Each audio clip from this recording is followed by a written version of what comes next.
Audio Jungle.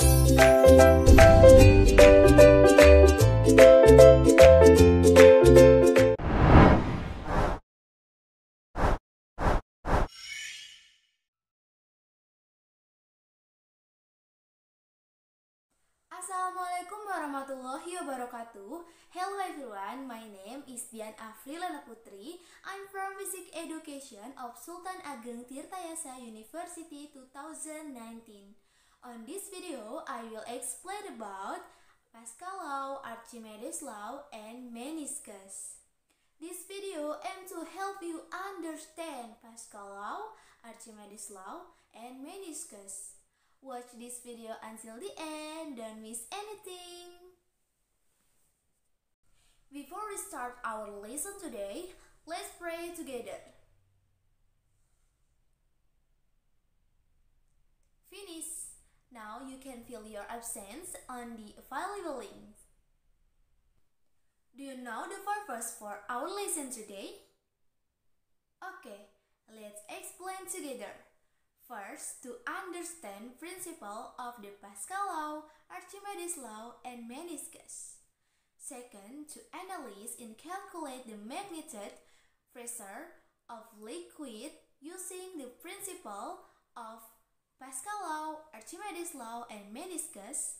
And the last, to identify the application of Pascal Law, Archimedes Law, and meniscus in daily life.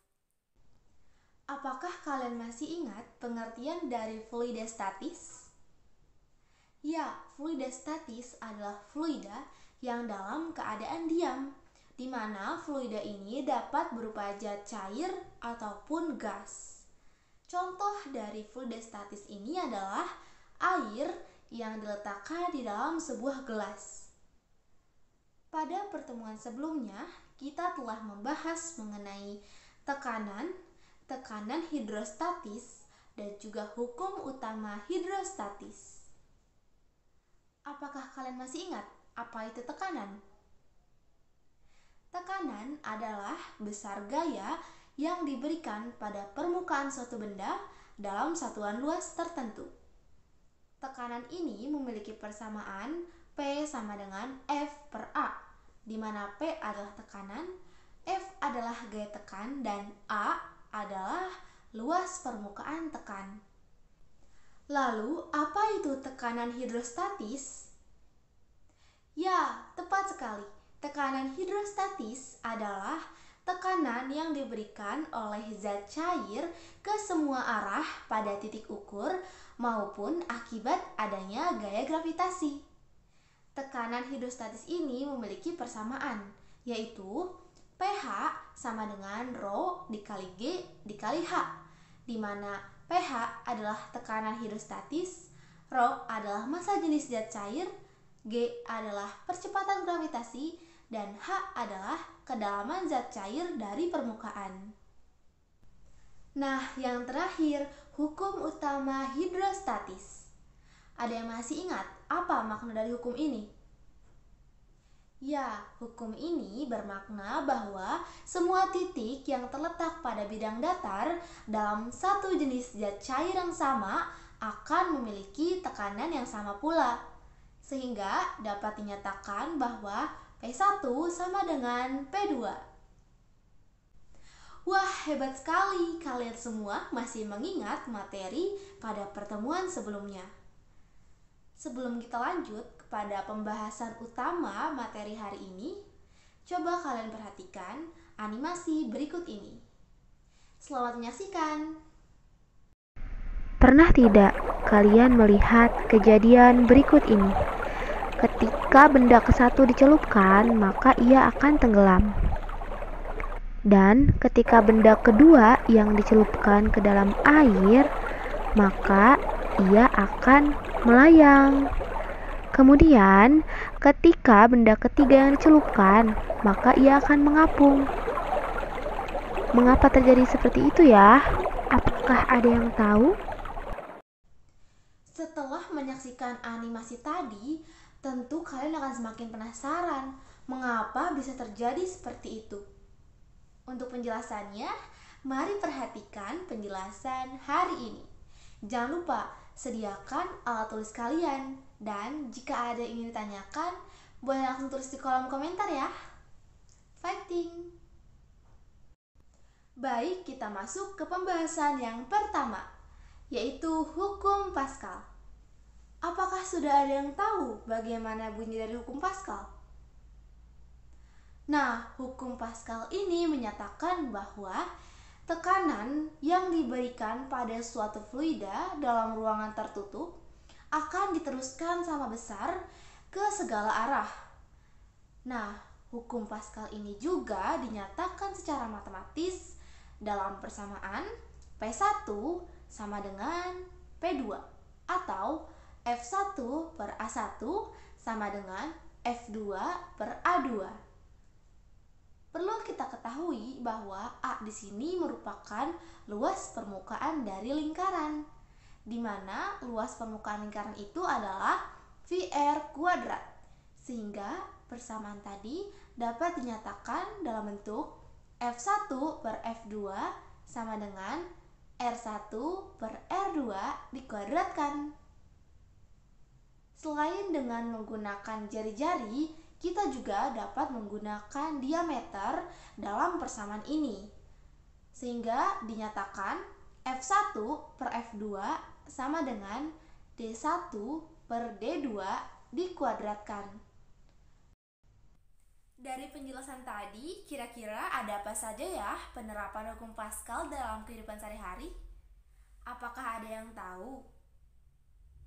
Nah, yang pertama adalah dongkrak hidrolik. Dongkrak hidrolik ini terdiri dari dua buah tabung dengan ukuran yang berbeda, di mana masing-masing tabung ini akan diisi dengan air dan ditutup rapat bagian permukaannya. Kemudian, adapun bagian penting dari dongkrak hidrolik ini adalah piston. Piston akan menghasilkan daya yang sangat besar meskipun hanya membutuhkan tenaga yang relatif kecil dalam pengoperasian alatnya. Contoh penggunaan dongkrak hidrolik itu ada pada bengkel mobil, di mana dongkrak hidrolik ini akan membantu para mekanik membenarkan mobil dengan cara mengangkat mobil. Contohnya ketika akan menggantikan ban mobil. Lalu ada apa lagi nih?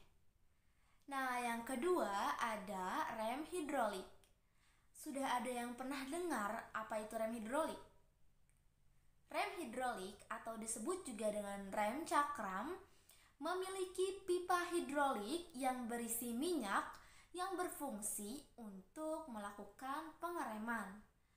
Nah, pada setiap pipa ini terdapat dua buah piston, yaitu ada piston pedal yang terletak dekat dengan pedal rem dan ada piston cakram yang akan menghentikan laju dari cakram sehingga terjadinya suatu pengereman. Yang ketiga ada pompa hidrolik. Pompa hidrolik ini juga masih menerapkan prinsip kerja hukum Pascal loh, di mana ia akan membantu setiap pekerjaan untuk mengangkat beban yang berat dengan menggunakan tenaga yang kecil. Yang keempat ada kempa hidrolik. Kempa hidrolik ini biasa digunakan untuk menumbuk biji-bijian yang akan diambil minyaknya. Selain itu, kempa hidrolik juga biasa digunakan untuk mencetak plat logam yang akan dijadikan peralatan untuk memasak seperti panci, piring, dan lain sebagainya. Masih banyak lagi penerapan hukum Pascal dalam kehidupan sehari-hari. Silahkan kalian cari dari berbagai referensi untuk menambah wawasan kalian. Let's go to the next topic. Selanjutnya, kita akan membahas mengenai Archimedes Law atau hukum Archimedes. Apakah sudah ada yang pernah dengar mengenai hukum Archimedes? Tolong disimak dengan baik ya. Hukum Archimedes menyatakan bahwa benda yang dicelupkan seluruhnya atau sebagian ke dalam fluida akan mengalami gaya tekan ke atas yang besarnya sama dengan fluida yang dipindahkan. Secara matematis, hukum Archimedes dinyatakan dalam persamaan FA sama dengan rho F dikali dengan G dikali dengan VBF, di mana FA adalah gaya apung dengan satuan Newton, kemudian rho F adalah massa jenis fluida dengan satuan kilogram per meter kubik, lalu G adalah percepatan gravitasi dengan satuan meter persegi, dan VBF merupakan volume benda yang tercelup dengan satuan meter kubik. Masih ingat tidak dengan animasi yang ditayangkan pada awal pembelajaran? Nah, di sini kita akan membahasnya bersama-sama. Mengapa bisa terjadi seperti itu? Jadi, terdapat 3 buah posisi benda yang dicelupkan dalam fluida. Ada apa saja sih? Yang pertama ada terapung. Benda dapat terapung dalam fluida apabila gaya apungnya lebih besar daripada berat benda dan massa jenis benda lebih kecil daripada massa jenis fluida. Yang kedua ada melayang. Benda dapat melayang dalam fluida apabila gaya apungnya sama dengan berat benda. Selain itu, massa jenis benda juga sama dengan massa jenis fluida. Dan yang ketiga adalah tenggelam. Benda dapat dinyatakan tenggelam di dalam fluida apabila gaya apungnya lebih kecil daripada berat benda.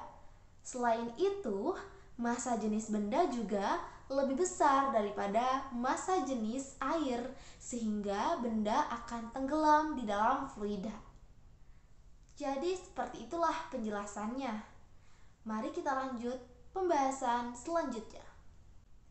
Perlu kita ketahui pula bahwa berat benda dalam fluida akan lebih kecil dibandingkan dengan berat benda di udara. Mengapa demikian? Apakah ada yang tahu? Jawabannya karena ada gaya apung atau dilambangkan dengan FA. Jadi, berat benda dalam fluida atau disebut juga dengan berat semu dinyatakan secara sistematis dalam persamaan, yaitu WBF sama dengan WU dikurang FA atau WBF sama dengan rho B dikurang dengan rho F dikali G dikali VBF, di mana WBF merupakan berat benda dalam fluida dengan satuan Newton, lalu WU merupakan berat benda di udara dengan satuan Newton, FA merupakan gaya apung dengan satuan Newton, rho B merupakan massa jenis benda dengan satuan kilogram per meter kubik, lalu rho F merupakan massa jenis fluida dengan satuan kilogram per meter kubik, G merupakan percepatan gravitasi dengan satuan meter persegi, lalu ada VBF yang merupakan volume benda yang tercelup dengan satuan meter kubik. Oke, next, application of Archimedes law. Ada beberapa penerapan hukum Archimedes dalam kehidupan sehari-hari. Apa saja sih diantaranya? Yang pertama ada balon udara. Mengapa balon udara?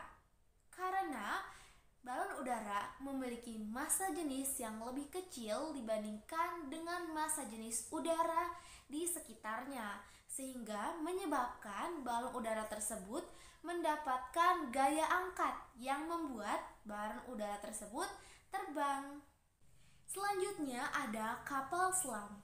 Seperti yang kita ketahui bahwa logam jika dicelupkan ke dalam air maka akan tenggelam. Contohnya jarum. Ketika kita menjatuhkan jarum ke dalam air, maka jarum tersebut akan tenggelam, bukan?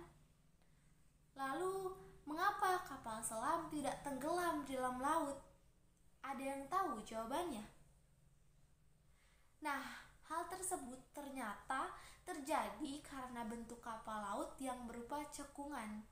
Hal tersebut mengakibatkan kapal laut mendapatkan gaya dorong ke atas. Selain itu, kapal laut dibuat dengan massa jenis yang lebih kecil dibandingkan dengan massa jenis air laut. Hal tersebutlah yang menyebabkan kapal selam ini tidak tenggelam di dalam laut. Jadi seperti itulah teman-teman, dapat dipahami bukan? Yang ketiga ada hidrometer. Hidrometer merupakan alat yang digunakan untuk mengukur massa jenis zat cair. Namun dalam penggunaannya juga, hidrometer ini menggunakan prinsip kerja hukum Archimedes. Hidrometer terbuat dari tabung kaca. Untuk membuat kaca ini tidak tenggelam dalam zat cair, maka bagian bawahnya dibebani dengan butiran timbel. Selain itu, diameter tabung kaca ini dibuat lebih besar agar volume dari zat cair yang dipindahkan oleh hidrometer ini akan lebih besar pula. Dengan demikian, hidrometer akan mendapatkan gaya ke atas yang lebih besar, sehingga membuat hidrometer tidak akan tenggelam di dalam zat cair. Yang terakhir adalah jembatan ponton atau jembatan apung. Apakah kalian ada yang tahu bagaimana bentuk dari jembatan tersebut? Jembatan ini biasa ditemui di daerah pelabuhan. Nah, jembatan ini terbuat dari drum kosong sebagai alat apungnya dan kayu sebagai jalannya. Drum kosong berisi udara ini memiliki massa jenis yang lebih kecil dibandingkan dengan massa jenis air laut. Hal inilah yang menyebabkan jembatan tersebut tidak tenggelam pada air laut. Jika kalian mempunyai contoh lainnya dari penerapan hukum Archimedes, boleh langsung tulis di kolom komentar ya. Kita lanjut ke pembahasan berikutnya. Oke, sebelum kita melanjutkan pembahasan mengenai meniskus, apakah kalian telah mengetahui mengenai tegangan permukaan zat cair? Nah, jadi tegangan permukaan zat cair merupakan kecenderungan permukaan zat cair untuk meregang, sehingga menyebabkan permukaan tersebut seolah-olah dilapisi oleh lapisan lain. Adapun persamaan matematis dari tegangan permukaan zat cair yaitu gamma sama dengan F per L. Dan untuk persamaan matematis dari tegangan permukaan zat cair berupa air sabun yaitu gamma sama dengan F per 2L, di mana gamma merupakan tegangan permukaan zat cair dengan satuan Newton per meter, kemudian F merupakan gaya dari tegangan permukaan zat cair dengan satuan Newton, dan L merupakan panjang kawat dengan satuan meter. Lalu, apa sih yang menyebabkan terjadinya tegangan permukaan zat cair? Apakah ada yang mengetahui? Jadi, yang menyebabkan terjadinya tegangan permukaan zat cair yaitu gaya kohesi dan gaya adhesi.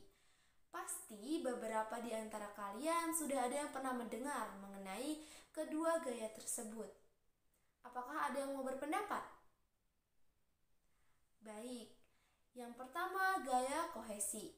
Gaya kohesi merupakan gaya tarik-menarik antar dua atau lebih partikel sejenis sehingga menyebabkan partikel atau zat tersebut tidak dapat menempel pada partikel lainnya. Sedangkan gaya adhesi merupakan gaya tarik-menarik antara dua atau lebih partikel yang berbeda jenis sehingga menyebabkan partikel tersebut dapat menempel pada partikel lainnya. Jadi seperti itu. Apakah dapat dipahami? Oke, kita masuk ke pembahasan mengenai meniskus. Meniskus merupakan salah satu gejala yang terjadi akibat adanya tegangan permukaan zat cair. Apa sih itu meniskus? Apakah sudah ada yang tahu? Oke, meniskus merupakan gejala permukaan melengkung dari suatu zat cair dalam tabung atau wadah.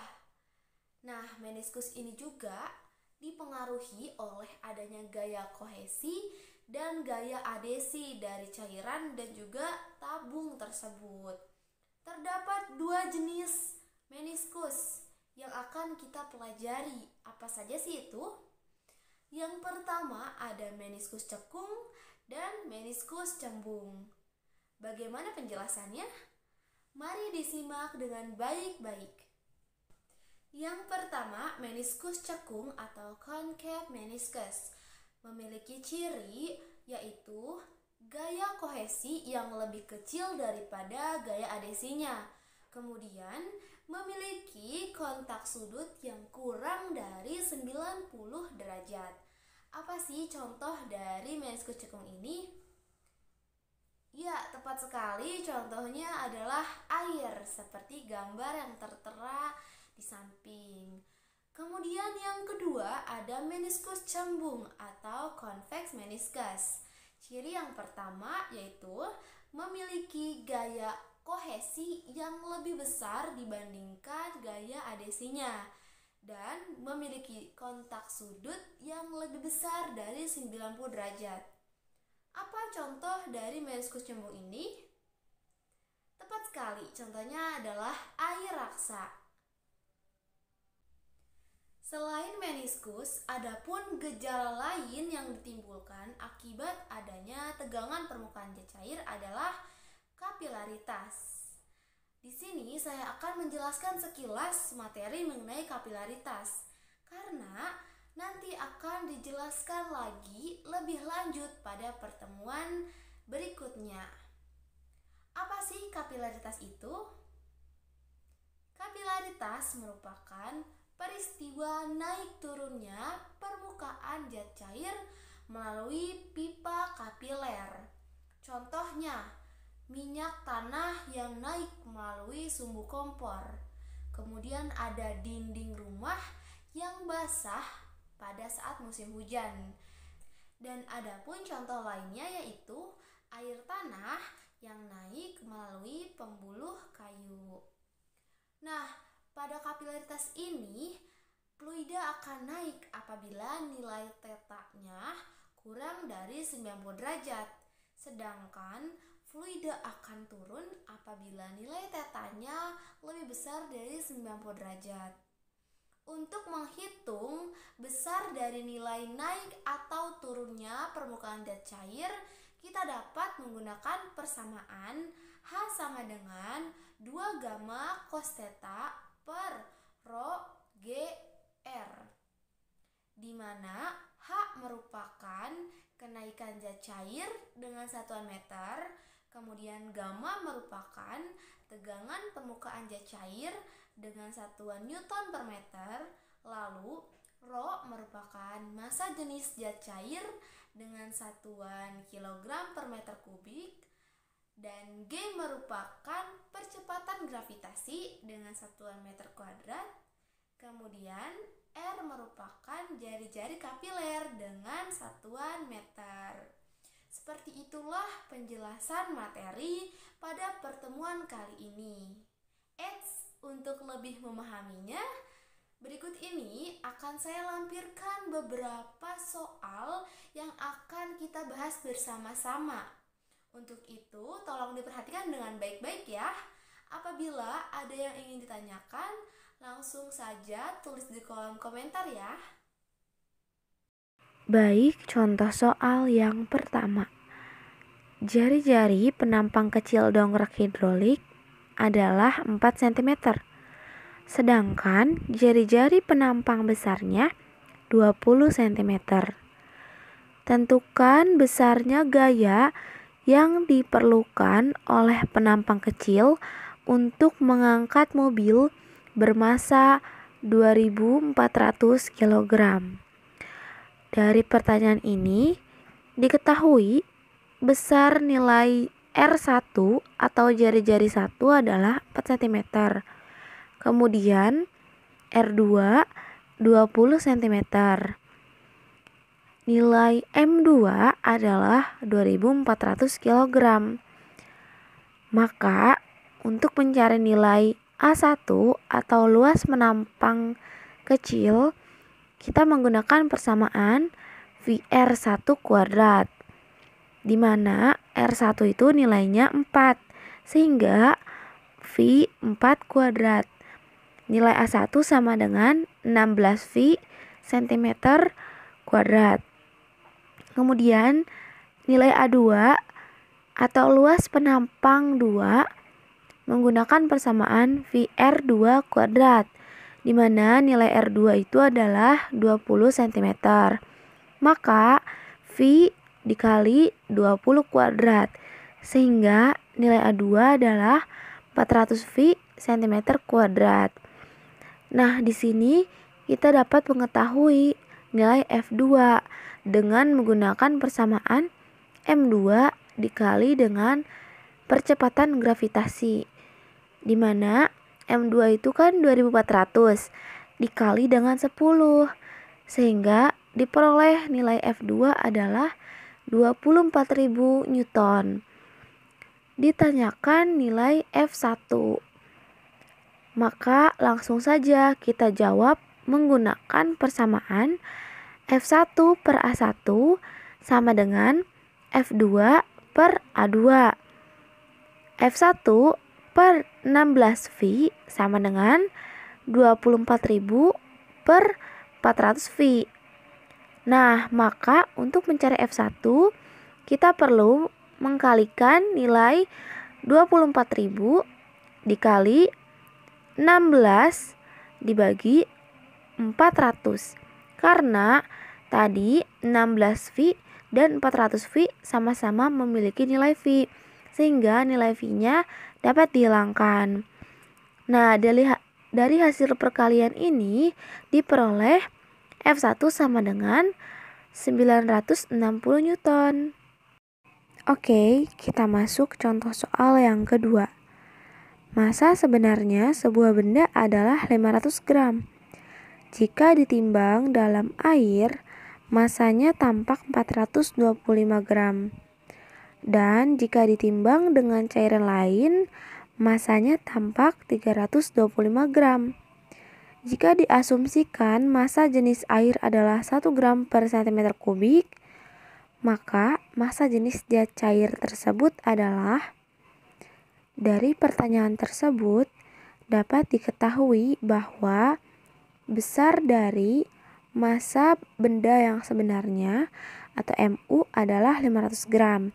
Kemudian massa benda dalam air yang pertama MF adalah 425 gram. Dan massa benda pada zat cair lainnya atau MVF2 adalah 325 gram. Dan nilai massa jenis air di sini adalah 1 gram per cm kubik. Ditanyakan rho F. Untuk menjawab pertanyaan tersebut, maka kita harus mencari besar nilai V terlebih dahulu. Dengan menggunakan persamaan awal, FA sama dengan WU min WF. Kemudian karena FA ini sebanding dengan rho GV, maka rho GV sama dengan MU min MF dikali dengan G. Karena kedua ruas sama-sama memiliki nilai G, maka rho F sama dengan MU dikurang MF. Sehingga tadi kan diketahui nilai rho-nya itu 1. Maka V sama dengan MU yang merupakan massa sebenarnya yaitu 500 dikurang MF massa benda pada zat cair 1 yaitu 425, sehingga nilai V adalah 75 cm kubik. Dilanjut, kita menggunakan persamaan rho F dikali dengan V sama dengan MU dikurang MF2, di mana MF2 ini merupakan massa benda pada zat cair lain. Nah, karena nilai V tadi telah diketahui sebesar 75, Maka rho F dikali 75 sama dengan 500 dikurang 325. Rho F sama dengan 175 per 75. Maka diperoleh nilai rho F adalah 2,33 gram per cm kubik. Dapat dimengerti ya? Gimana? Masih semangat kan? Kita masuk ke contoh soal nomor 3. Gambar di samping menunjukkan pipa kaca berisi udara. Ujung atas pipa dilapisi merkuri setinggi 12 cm. Jika tekanan udara di luar adalah 76 cm Hg, maka tekanan udara di dalam pipa kaca adalah... Coba kalian perhatikan kembali gambar di samping. Nah, diketahui nilai P0 sama dengan 76 cmHg. Kemudian nilai PHG sama dengan 12 cmHg. Ditanyakan nilai P. Untuk menjawab pertanyaan ini, kita menggunakan persamaan P plus PHG sama dengan P0. Langsung saja kita substitusikan. P plus 12 sama dengan 76. Sehingga nilai P sama dengan 76 dikurang 12. Maka P sama dengan 64 cmHg. Bagaimana? Mudah sekali kan? Kita lanjut ke pertanyaan nomor 4. Nah, kita masuk ke contoh soal yang terakhir. Jika pembuluh silam pada tanaman memiliki jari-jari 2 kali 10 pangkat 5 meter, kemudian tegangan permukaan air adalah 70,2 kali 10 pangkat min 2 Newton per meter, sudut kontaknya 0 derajat, dan percepatan gravitasi adalah 10 meter per sekon kuadrat. Berapakah tinggi kenaikan air pada pembuluh akibat adanya kapilaritas?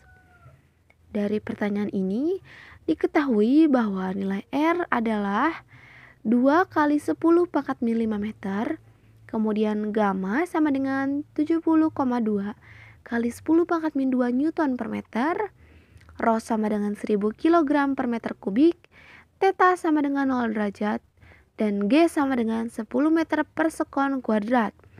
Ditanyakan nilai H. Untuk menjawab pertanyaan ini, kita dapat menggunakan persamaan H sama dengan 2 gamma cos theta per rho GR. Kita langsung saja substitusikan nilai-nilai yang sudah diketahui. Sehingga H sama dengan 2 dikali 70,2 kali 10 pangkat min 2 cos 0 per 1000 dikali 10 dikali 2 dikali 10 pangkat min 5. Di sini kita sama-sama menghilangkan nilai 2 dan mengoperasikan nilai 10 pangkat min 2 dengan 10 pangkat min 5, sehingga diperoleh H sama dengan 70,2 dikali 10 pangkat 3 dikali 1, karena nilai cos 0 itu kan 1 per 10 pangkat 3 dikali 10.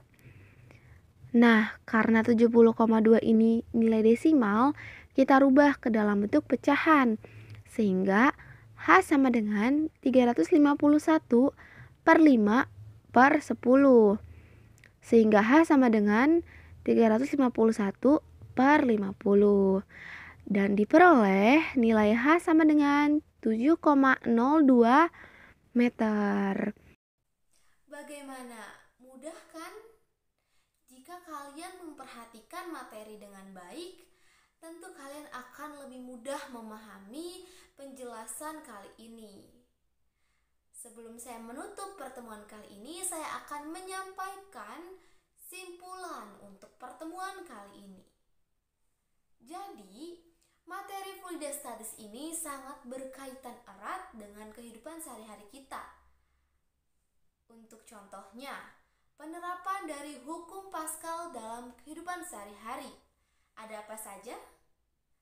Ya, ada dongkrak hidrolik, rem hidrolik, pompa hidrolik, dan kempa hidrolik. Kemudian yang kedua, penerapan hukum Archimedes. Ada apa saja ayo? Ya tepat sekali, ada balon udara, kapal selam, kemudian hidrometer, dan juga jembatan ponton atau jembatan apung. Untuk penjelasan lebih detailnya telah disampaikan pada sesi materi. Jika kalian menemui contoh lainnya, boleh berbagi dengan teman-teman yang lain ya. Sebelum kalian pulang, saya akan memberikan oleh-oleh nih untuk dibawa pulang. Apa coba oleh-olehnya? Yang pertama, silahkan kalian buat ringkasan materi dari pertemuan hari ini. Dan oleh-oleh yang kedua, apa? Ya, saya telah melampirkan 3 buah pertanyaan yang dapat kalian kerjakan di rumah. Semoga kalian dapat mengerjakannya dengan lancar ya. Okay, I think that's all. Thanks for your kind attention. I hope my explanation can be useful for us. Don't forget to finish the test and making summary. For closing the meeting, let's pray together.